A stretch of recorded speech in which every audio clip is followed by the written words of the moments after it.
Morning dear student, आज अपन unit number 2.2 की वास्तविक जो संख्याएं चल रही है अपनी उनकी क्वेश्चनों की बात करते हैं।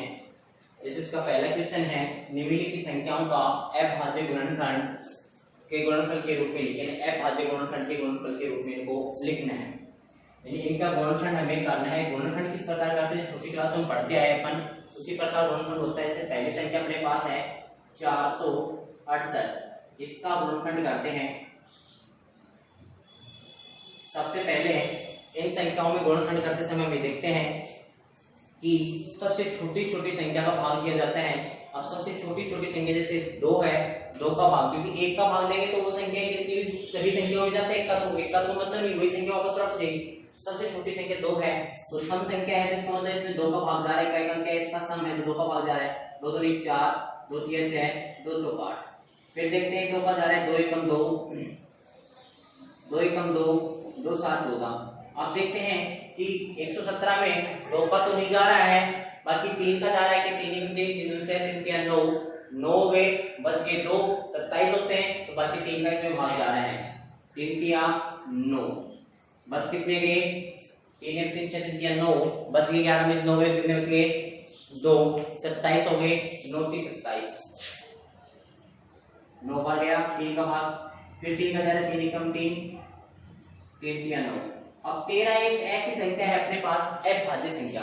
13 में अभाज्य संख्या है तो अभाज्य संख्या में अभाज्य संख्या ने स्वयं का ही भाग जाता है, तो 13 में किसका जाएगा, 13 का ही जाएगा। हम इसे लिख सकते हैं कि 468 का गुणनफल आया 2 गुणा 2 गुणा 3 गुणा 3 गुणा 13, यानी इन्हें घातों के रूप में लिखेंगे तो घातें जितनी होती है सेम उनकी घात जुड़ जाती है।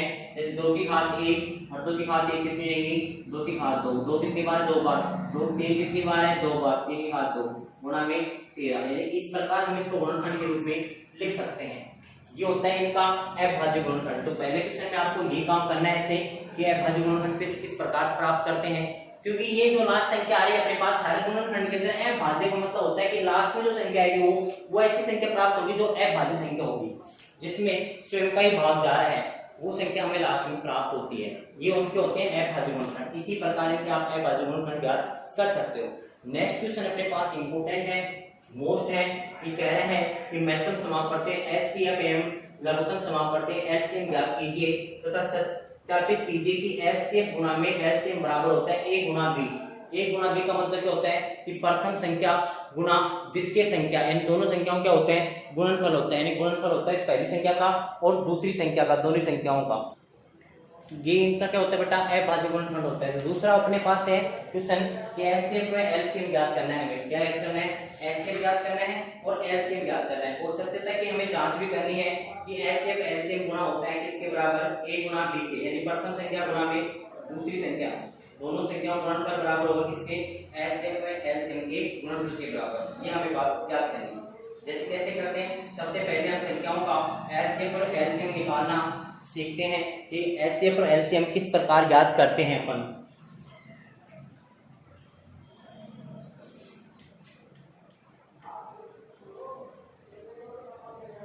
जैसे इन संख्याओं को आप अपने आधार से शुरू कर देना। मैं कोई अन्य संख्या ज्ञात कर रहा हूं, 24 216 एंड 108। एक संख्या अपने पास 216 एंड 108, इसका एचसीएफ में एलसीएम ज्ञात करना है। हमें एचसीएफ और एलसीएम ज्ञात करना है। सबसे पहले इनके अभाज्य गुणनखंड करते हैं।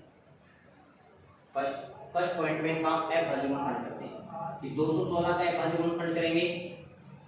सबसे छोटी छोटी संख्या को भाग देते हैं, कितने हजार है इसके अंदर, 2 का हजार है, 2 एकम 2, 2 एकम 2, अगला 1 है, 1 में भाग नहीं जाएगा, भाग टूटे इसके ऊपर 11 हो गए, 16 हो गए, 16 में देखिए कितनी बार गया, 8 बार।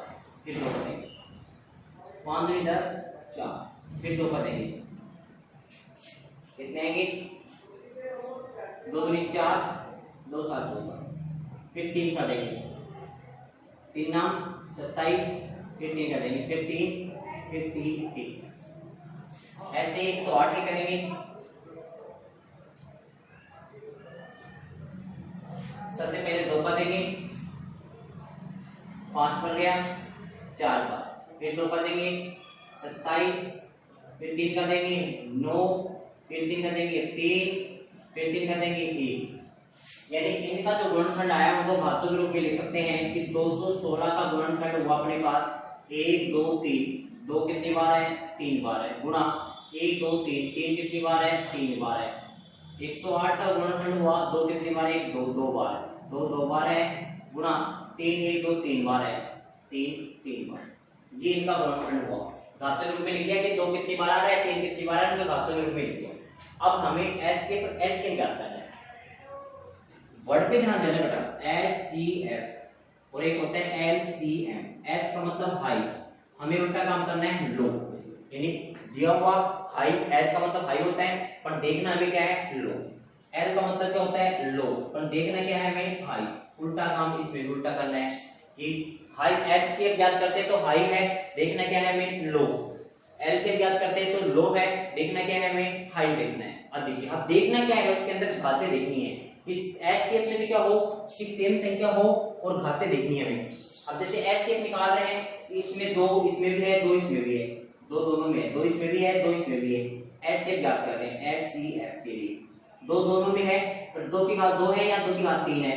H का मतलब हाई होता है, वे घात लो देखनी है तो 2 की घात 3 तो लेंगे नहीं, कितने लेंगे 2 की घात 2 गुना 3, दोनों में है सेम है, घातें तो कोई देखने की जरूरत नहीं है, 3 की घात 3 आएगी। अब यदि इसके अलावा अगर कोई संख्या जैसे 5 होती, थोड़ी देर एग्जांपल बता रहा हूं कि 5 होती, यहाँ 7 होती, 5 यहाँ है या नहीं है छोड़ देंगे, 7 यहाँ है या नहीं है छोड़ देंगे। HCF के अंदर सिर्फ हमें तो कॉमन संख्या ही लेनी है, जो कॉमन है, वो जो संख्या अलग संख्या है दोनों के अंदर वो संख्या हम याद नहीं लेते हैं HCF के अंदर। इनको सोल्व करते हैं कि HCF बराबर 2 की घात को सोल्व करते हैं 4 होता है, गुणा 3 को सोल्व करेंगे 3 किया 9 9 3 27।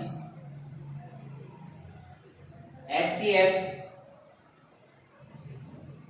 4 7 चौक 28, 8 7 चौक 28, 8 2 4 दूनी 8 2 10 108। क्या आ गया इसका HCF 108।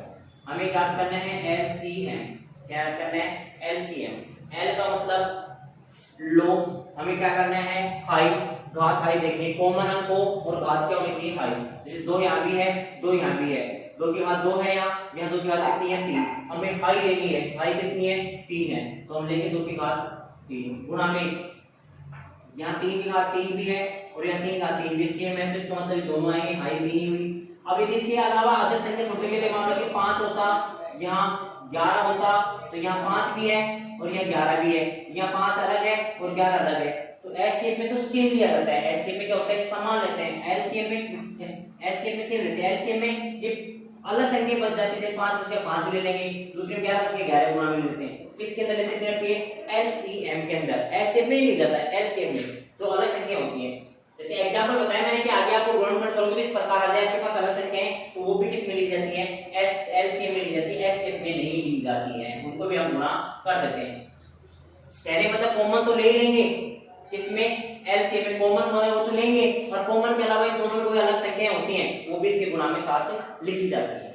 अब इनको गुणा करते हैं तो हमारे पास LCM आता है 2 की घात 3 का मान जो होगा 2 गुना 2 गुना 2 4 में 8, 3 की घात का जो मान होगा 3 गुना 3 गुना 3 3 के 9 29 27। LCM is equal to 8 7 56 6 8 16 16 5 21 216। ये LCM आ गया, ये HCF आ गया। ये तो इस प्रकार तमाम संख्याओं का LCM और HCF ज्ञात करना है, जो संख्या दे रखी है इनका LCM है HCF ज्ञात करना है। परंतु इसमें आगे क्वेश्चन कहा है कि सत्यापित कीजिए कि HCF गुणा में LCM गुणा में A गुणा B होता है, यानी इनका हम जांच भी कर सकते हैं कि HCF और LCM का जो गुणा होता है वो समान होता है किसके A गुणा B के, दोनों संख्याओं के गुणनफल के बराबर होता है। किस प्रकार जांच करते हैं कि ये तो सूत्र होता है इसका HCF गुणा LCM बराबर A गुणा B, A का मतलब प्रथम संख्या, B का मतलब द्वितीय संख्या। अब जैसे HCF दे रखा है हमें 108, LCM हमें दे रखा है 216, प्रथम संख्या में दे रखी है 216, द्वितीय संख्या दे रखी है हमें 108 रखेंगे तो हम कह सकते हैं कि 108 गुणा में 216 बराबर एक प्रथम संख्या 216 गुणा में 108। देखते हैं कि दोनों तरफ गुणा करेंगे तो इनका मान क्या आता है, समान आता है इनका। तो इसका मतलब हमारा क्या हुआ, वर्गमूल सही हुआ। दोनों तरफ गुणा कर रहे थे तो वही है, सेम संख्या तो गुणा करेंगे, अलग अलग भी आ सकते हैं, पर गुणा करने पे मान क्या आना चाहिए उनका, समान आना चाहिए। और गुणा करने पर मान यदि समान है तो इसका मतलब हमारा एचसीएफ और एलसीएम क्या होता है, समान होता है। सही है, कहीं गलती नहीं हो सकती। अब इस प्रकार के क्वेश्चनों के अंदर और भी चीजें पुटअप हो जाती हैं, जैसे इसमें और भी क्वेश्चन पूछ सकता है, एक बार आप इसको नोट कर लो।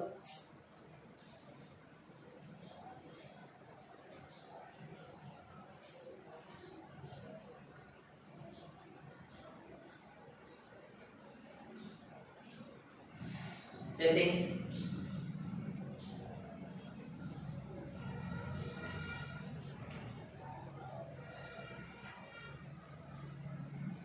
हमें क्वेश्चन कह दिया कि एचसीएफ 216 108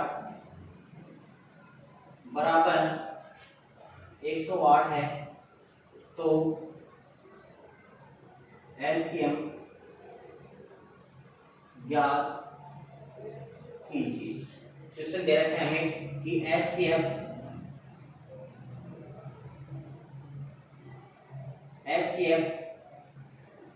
गुण एचसीएफ 216 108 बराबर 108 है, तो एलसीएम ज्ञात कीजिए। हमें एलसीएम में ज्ञात करना है।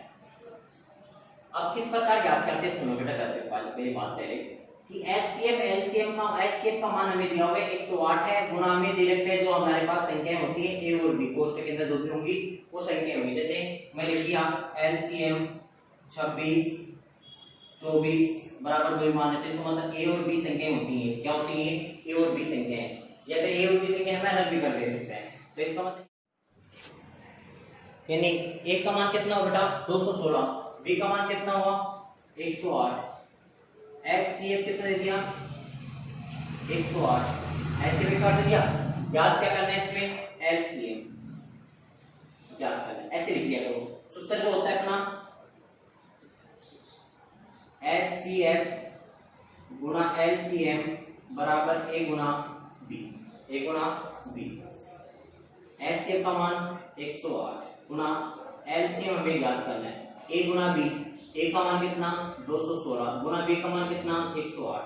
108 को समझने इसमें आ जाएगा भाग में, एलसीएम इज इक्वल टू 216 गुणा 108 बटे में 108, 108 से 108 cancel, LCM is equal to 216। LCM का मान कितना है 216। पहले में हमारे पास एलसीएम का मान 216 आया था, यानी कहने मतलब इन चार में से कोई भी तीन चीज देख के एक चीज पूछ जा सकती है। ऐसे पूछ लिया एलसीएम ए भी दे देगा, ए पूछ लिया ऐसे एलसीएम दे देगा, बी दे देगा, बी पूछ लिया ए दे देगा, एलसीएम बी दे देगा, प्रथम संख्या दे सकता है। इस प्रकार के क्वेश्चन इसमें बनते हैं, छोटे क्वेश्चन बनते हैं। कंपटीशन एग्जाम वगैरह के अंदर ऐसे क्वेश्चन पूछे जाते हैं, जो कंपटीशन वगैरह का एग्जाम होता है उसके अंदर भी ऐसे पर एलसीएम के क्वेश्चन पूछे जाते हैं। ये तो दो संख्याओं का एलसीएम और एचसीएफ की बात हो गई। इसके बाद हमारे पास आता है तीन संख्याओं का एलसीएम और एचसीएफ की बात आता है, उनकी बात करते हैं अपन बेटा कल की वीडियो में। धन्यवाद।